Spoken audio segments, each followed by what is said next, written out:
दोस्तों नमस्कार, मैं राम सूरत यादव। कर्नाटक का चुनाव जैसे जैसे नजदीक आता जा रहा है, एकदम दोनों पार्टी कांग्रेस एवं बीजेपी आमने सामने आ गई हैं और यहां तक स्थिति आ गई है कि एक दूसरे के खिलाफ मुकदमा मतलब एफआईआर लिखाई जा रही है। आप सोच नहीं सकते हैं कि इस तरीके की बयानबाजी एक पार्टी के द्वारा हो रहा है। और आप देखा है कि अभी 2 दिन पहले इतना ज्यादा जो है कांग्रेस आग बबूला हो गई और आग बबूला होने का उसका जो कारण था वह यह कारण था कि अमित शाह एक रैली में एक ऐसा बयान दे दिया और बयान में उन्होंने स्पष्ट रैली में कह दिया कि अगर कांग्रेस की सत्ता आई तो कांग्रेस जो है यहां दंगे कराएगी और पीएफआई पर जो बैन है उस बैन को कांग्रेस हटा देगी। और इसी बयान को लेकर के कांग्रेस आग बबूला हो गई। और आग बबूला ही नहीं हुई बल्कि कांग्रेस के वहां के प्रभारी रणदीप सुरजेवाला जो कर्नाटक के प्रभारी बनाए गए हैं उनके द्वारा जो है बंगलौर में ही हाई ग्राउंड थाना में जो है एक तरीके से मुकदमा लिखा दिया गया, एफआईआर जो है अमित शाह के खिलाफ लिखा दिया गया। और अब आप सोच सकते हैं कि इस तरीके की बयानबाजी हो रही है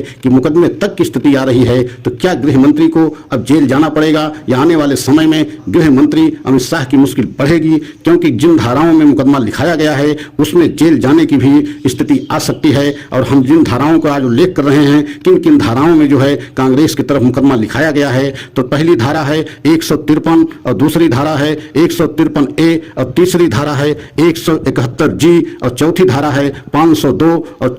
पांचवी धारा है 123 और छठी धारा है 120B। मतलब आप सोच सकते हैं भारतीय दंड संहिता के अनुसार इन 5-6 धाराओं में जो है मुकदमा अमित शाह के खिलाफ लिखाया गया है। और रणदीप सुरजेवाला जो कर्नाटक में कांग्रेस के प्रभारी हैं उनके द्वारा यह मुकदमा लिखाया गया है और स्पष्ट तौर से मांग किया गया है कि अमित शाह इस तरीके के बयान दे रहे हैं, कांग्रेस को बदनाम कर रहे हैं और एकदम झूठा बयान दे रहे हैं, जबकि इसमें कहीं सच्चाई नहीं है। आप सोच नहीं सकते हैं कांग्रेस ने ही पीएफआई को बैन कराने के लिए सड़क से लेकर के विधानसभा तक संघर्ष किया। और उस समय बसव राय मुंबई जो है वहां के मुख्यमंत्री थे, उनके जो है जो नेतृत्व में सरकार चल रही थी और उनके खिलाफ जो है कांग्रेस ने धरना प्रदर्शन करके पीएफआई को बैन कराने के लिए एक मुहिम छेड़ा था। लेकिन इसके बावजूद गृह मंत्री द्वारा यह कहना कि कांग्रेस पार्टी सत्ता में आएगी तो पीएफआई पे जो बैन लगा है वह बैन हट जाएगा और कांग्रेस की सत्ता में आने से जो है पूरे प्रदेश में दंगे होंगे, तो इसी को लेकर के कांग्रेस एकदम तिलमिला गई, कांग्रेस आग बबूला हो गई और अमित शाह के खिलाफ मुकदमा लिखा दिया।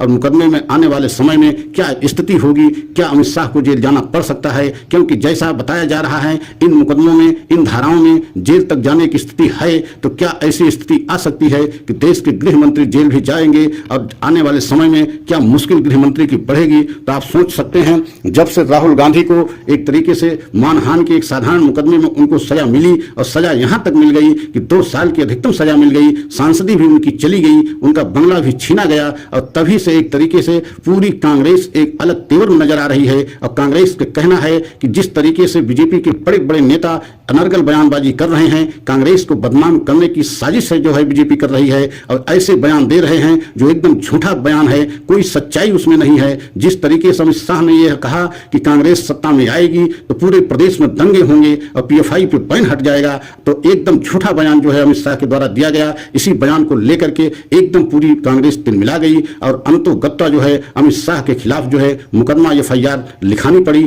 अब आप सोच सकते हैं कि यहां तक स्थिति दोनों पार्टियों में आ गई है कि एक दूसरे के खिलाफ मुकदमाबाजी हो रही है, मुकदमा लिखाया जा रहा है। आप सोच सकते हैं कि अभी कुछ दिन पहले मतलब एक ऐसा बयान जो है कांग्रेस के राष्ट्रीय अध्यक्ष जो है मल्लिकार्जुन खड़गे ने भी दिया था कि एक तरीके से जहरीले सांप की तुलना कर दिया था प्रधानमंत्री मोदी को लेकर के। तो आप कल्पना कीजिए कि इतने बड़े बड़े लीडर जो देश के गृह मंत्री हों और खड़गे जी जो है कांग्रेस के राष्ट्रीय अध्यक्ष हों, मतलब इतने बड़े लीडरों से इस तरीके की भाषा का इस्तेमाल करना आप कल्पना कीजिए कोई सोच नहीं सकता है। लेकिन ये चुनाव जीतने के लिए दोनों पार्टी इस समय एड़ी चोटी की पूरी ताकत लगा दिया है कि किसी भी कीमत पर चुनाव जीतना है, उसके लिए जो भी हथकंडे अपनाना हो सारे हथकंडे अपनाएंगे। और रणदीप सुरजेवाला ने तो स्पष्ट तौर पर यह घोषणा किया और कहा कि हम चुनाव आयोग में जाएंगे और चुनाव आयोग से मांग करेंगे कि अमित शाह जो गृह मंत्री मौजूदा हैं उन पर बैन लगाया जाए और वह जो है कर्नाटक चुनाव प्रचार में न जाएं, उनको रोका जाए कर्नाटक चुनाव प्रचार से। तो आप सोच सकते हैं कि एकदम रणदीप सुरजेवाला एवं कांग्रेस पार्टी ऐसा जो है प्लान एक्शन बनाई है कि एक तरीके से अमित शाह को चुनाव प्रचार से रोकने की प्लानिंग है कि अमित शाह जो है चुनाव प्रचार में न जाने पाए, खासकर जो है कर्नाटक को लेकर के जिस तरीके को उनके बयान पर एकदम कांग्रेस तिलमिला गई है, यहां तक कि मुकदमा भी लिखा दिया है। तो आने वाले समय में क्या स्थिति होगी, मुश्किल किसकी बढ़ेगी, कांग्रेस की बढ़ेगी या बीजेपी लेके बढ़ेगी ये तो देखने वाला समय, आने वाला समय बताएगा। लेकिन इस समय जिस तरीके से चुनाव जैसे नजदीक आ रहा है, मतलब 10 मई को वहां चुनाव होने हैं, 10 मई से पहले ही एकदम चुनावी जो है एकदम सरगर्मी इतनी तेज हो गई है, बयानबाजी इतना उच्च मतलब निम्न स्तर पर चली गई है कि दोनों पार्टी के नेता किसी हद तक जाने के लिए एकदम तैयार हैं, लेकिन चुनाव किसी भी कीमत पर जीतने के लिए सारी एड़ी चोटी की ताकत लगा दिया है और मुकदमेबाजी तक स्थिति आ गई है और चुनाव आयोग में बयान कराने तक की स्थिति आ गई है कि नेताओं को बयान कराया जाए। आप सोच सकते हैं कांग्रेस का ये प्लान है और आज कांग्रेस चुनाव आयोग से मिलने जा रही है और मिलने में ये कहना चाहती है चुनाव आयोग से कि गृह मंत्री को कर्नाटक चुनाव प्रचार से रोका जाए, क्योंकि वह वहां ऐसे बयानबाजी कर रहे हैं जिससे कांग्रेस को बदनामी हो रही है